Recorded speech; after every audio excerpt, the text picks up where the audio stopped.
एक बार सिंदबाद से एक नौजवान ने पूछा, आप इतने अमीर धनवान कैसे बन गए? कभी तो आप बहुत गरीब हुआ करते थे। सिंदबाद ने कहा कि मैंने अच्छी खासी पैतृक संपत्ति पाई थी, किंतु मैंने नौजवानी की मूर्खताओं के वश में पड़कर उसे भोगविलास में उड़ा डाला। मेरे पिता जब जीवित थे तो कहते थे कि निर्धनता की अपेक्षा मृत्यु श्रेयस्कर है। सभी बुद्धिमानों ने ऐसा कहा है। मैं इस बात को बार बार सोचता और मन ही मन अपनी दुर्दशा पर रोता। अंत में जब निर्धनता मेरी सहन शक्ति के बाहर हो गई तो मैंने अपना बचा खुचा सामान बेच डाला और जो पैसा मिला उसे लेकर समुद्री व्यापारियों के पास गया और कहा कि अब मैं भी व्यापार के लिए निकलना चाहता हूँ। उन्होंने मुझे व्यापार के बारे में बड़ी अच्छी सलाह दी। दोस्तों, अगर आप इस चैनल पर पहली बार आए हुए हैं, सब्सक्राइब जरूर कीजिए और साइड में दिए हुए घंटी के आइकॉन पर क्लिक कीजिए। धन्यवाद। उसके अनुसार मैंने व्यापार की वस्तुएं मोल लीं और उन्हें लेकर उनमें से एक व्यापारी के जहाज पर किराया देकर सामान लादा और खुद सवार हो गया। जहाज अपनी व्यापार यात्रा पर चल पड़ा। जहाज फारस की खाड़ी में से होकर फारस देश में पहुंचा, जो अरब के बाईं ओर बसा है और हिंदुस्तान के पश्चिम की ओर। फारस की खाड़ी लंबाई में 2500 मील और चौड़ाई में 70 मील थी। मुझे समुद्री यात्रा का अभ्यास नहीं था, इसलिए कई दिनों तक मैं समुद्री बीमारी से ग्रस्त रहा। फिर अच्छा हो गया। रास्ते में हमें कई टापू मिले जहां हम लोगों ने माल खरीदा और बेचा। एक दिन हमारा जहाज पाल उड़ाए हुए जा रहा था। तभी हमारे सामने एक हरा भरा सुंदर द्वीप दिखाई दिया। कप्तान ने जहाज के पाल उतरवा लिए और लंगर डाल दिए और कहा कि जिन लोगों का जी चाहे वे इस द्वीप की सैर कर आए। मैं और कई अन्य व्यापारी जो जहाज पर बैठे बैठे ऊब गए थे, खाने का सामान लेकर उस द्वीप पर नाव द्वारा चले गए। किंतु वह द्वीप उस समय हिलने लगा जब हमने खाना पकाने के लिए आग जलाई। यह देखकर व्यापारी चिल्लाने लगे कि भागकर जहाज पर चलो, यह टापू नहीं, एक बड़ी मछली की पीठ है। सब लोग कूद कूद कर जहाज की छोटी नाव पर बैठ गए। मैं अकुशलता के कारण ऐसा न कर सका। नाव जहाज की ओर चल पड़ी। इधर मछली ने, जो हमारे आग जलाने से जाग गई थी, पानी में गोता लगाया। मैं समुद्र में बहने लगा। मेरे हाथ में सिर्फ एक लकड़ी थी जिसे मैं जलाने के लिए लाया था। उसी के सहारे समुद्र में तैरने लगा। मैं जहाज तक पहुंच पाऊं इससे पहले ही जहाज लंगर उठाकर चल दिया। मैं पूरे एक दिन और एक रात उस अथाह जल में तैरता रहा। थकन ने मेरी सारी शक्ति हर ली और मैं तैरने के लिए हाथ पांव चलाने के योग्य भी न रहा। मैं डूबने ही वाला था कि एक बड़ी समुद्री लहर ने मुझे उछालकर किनारे पर फेंक दिया। किंतु किनारा समतल नहीं था, बल्कि खड़े ढलवान का था। मैं किसी प्रकार मरता गिरता वृक्षों की जड़ें पकड़ता हुआ ऊपर पहुंचा और मुर्दे की भांति जमीन पर गिर रहा। जब सूर्योदय हुआ तो मेरा भूख से बुरा हाल हो गया। पैरों से चलने की शक्ति नहीं थी, इसलिए घुटनों के बल घिसटता हुआ चला। सौभाग्य से कुछ ही दूर पर मुझे मीठे पानी का एक स्रोत मिला, जिसका पानी पीकर मुझ में जान आई। मैंने तलाश करके कुछ मीठे फल और खाने लायक पत्तियां भी पाली और उनसे पेट भर लिया। फिर मैं द्वीप में इधर उधर घूमने लगा। मैंने एक घोड़ी चरती देखी। बहुत सुंदर थी, किंतु पास जाकर देखा तो पाया कि खूंटे से बंधी थी। फिर पृथ्वी के नीचे से मुझे कुछ मनुष्यों के बोलने की आवाज आई और कुछ देर में एक आदमी जमीन से निकलकर मेरे पास आकर पूछने लगा कि तुम कौन हो, क्या करने आए हो? मैंने उसे अपना हाल बताया तो वह मुझे पकड़कर तहखाने में ले गया। वहां कई मनुष्य और थे। उन्होंने मुझे खाने को दिया। मैंने उनसे पूछा कि तुम लोग इस निर्जन द्वीप में तहखाने में बैठे क्या कर रहे हो? उन्होंने बताया, हम लोग बादशाह के सिपाही हैं। हम यहाँ बादशाह के किसी काम से आए थे और यहाँ विश्राम कर रहे हैं।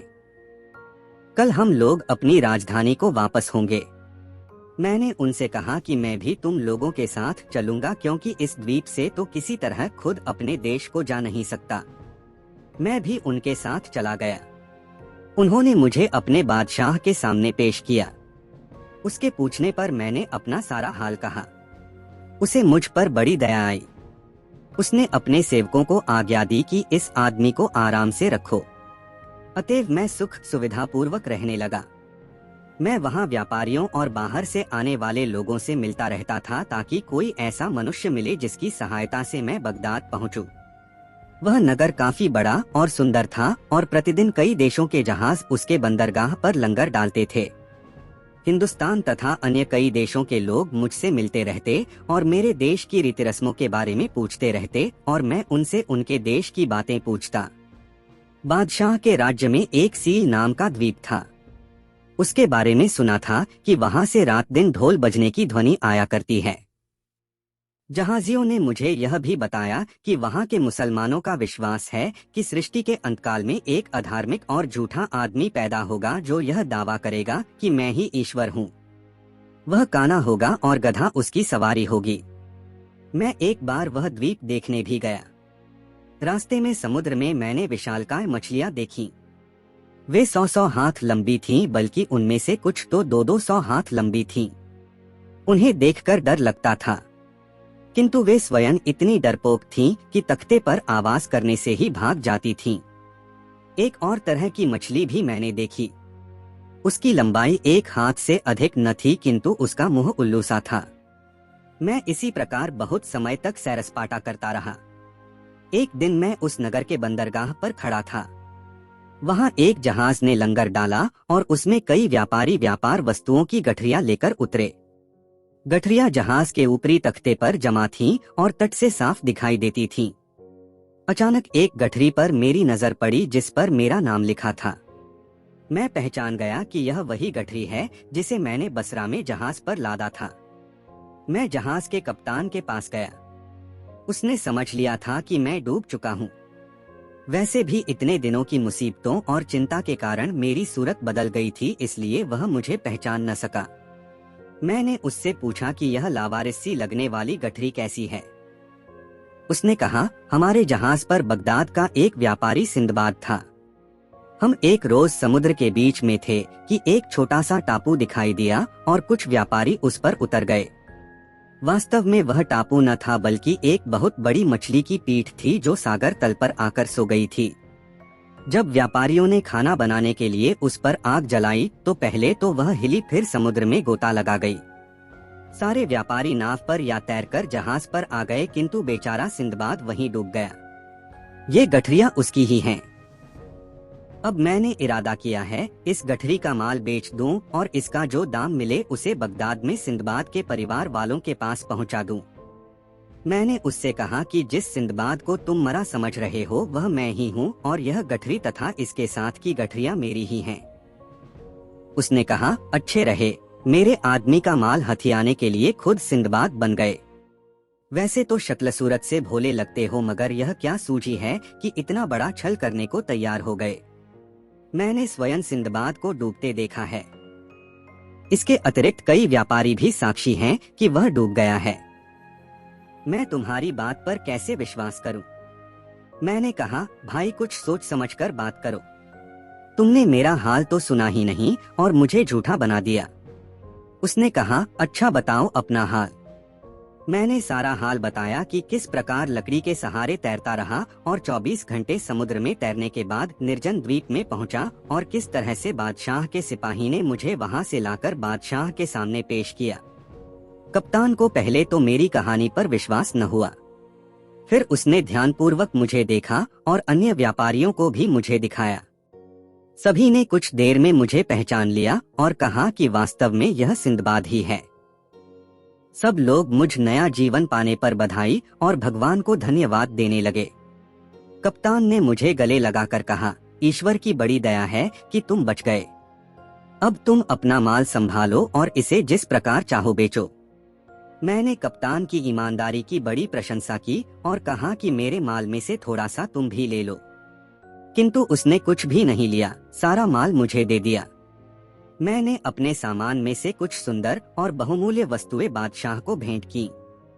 उसने पूछा, तुझे यह मूल्यवान वस्तुएं कहाँ से मिली? मैंने उसे पूरा हाल सुनाया।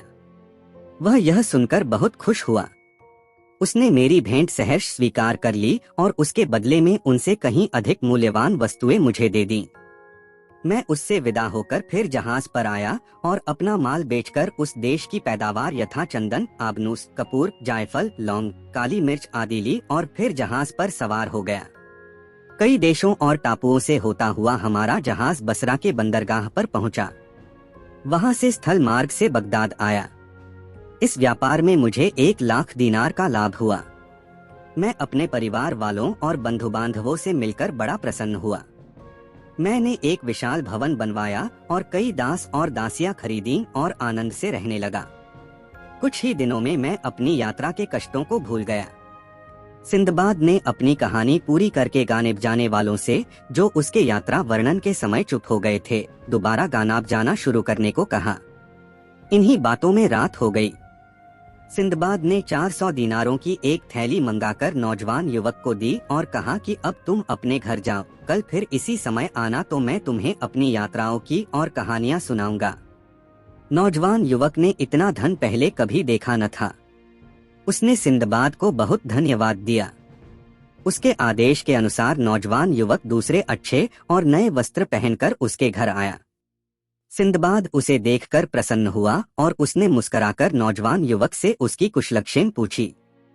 कुछ देर में सिंदबाद के अन्य मित्र भी आ गए और नित्य के नियम के अनुसार स्वादिष्ट व्यंजन सामने लाए गए। जब सब लोग खा पी कर तृप्त हो चुके तो सिंदबाद ने कहा, दोस्तों, अब मैं तुम लोगों को अपनी दूसरी सागर यात्रा की कहानी सुनाता हूँ। यह पहली यात्रा से कम विचित्र नहीं है। दोस्तों, आगे की कहानी अगले भाग में सुनेंगे। दोस्तों, अगर आप इस चैनल पर पहली बार आए हुए हैं, सब्सक्राइब जरूर कीजिए और साइड में दिए हुए घंटी के आइकॉन पर क्लिक कीजिए। धन्यवाद।